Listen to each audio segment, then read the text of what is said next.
Hello বন্ধুরা, আসসালামু আলাইকুম। কেমন আছেন সবাই? আশা করি ভালো আছেন। তো দেখেন, আমি এখানে সম্বরা দিয়ে দিয়েছি তেলেতে। আর এখানে দেবো এবার পেঁয়াজ দিয়ে দিলাম।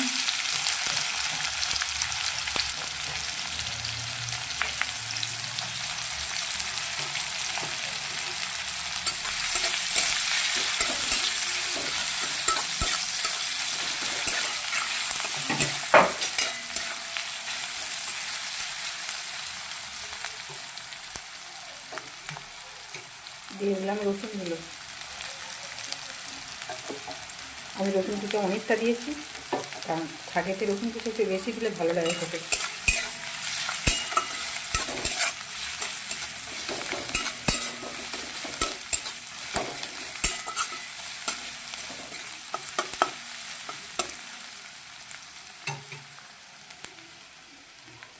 একটু লঙ্কা গুঁড়োটা আছে, আজ আর গোটা লঙ্কা দেবো না, আজ আমি গুঁড়ো লঙ্কা দেবো। বাবা, টিভিটা খোলা যাচ্ছে না কেন?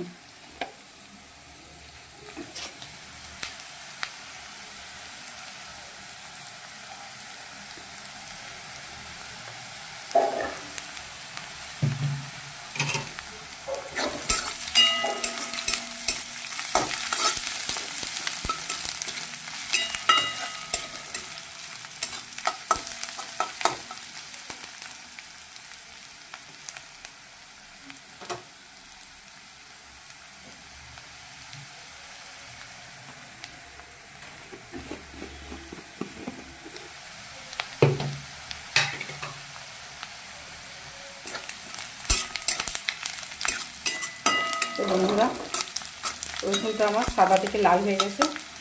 এবার আমি শাকগুলো দিয়ে দেবো। দেখেন, এই রেসিপিটা খেতে দারুণ মজা। দেখেন, আমি শাক আগে থেকে কুমড়ো শাক, ছোটো ছোটো মুলো শাকের মতো করে কুচিয়ে সিদ্ধ করে পানি ফেলে রেখে দিয়েছি। তো শাকটা দিয়ে দেবো।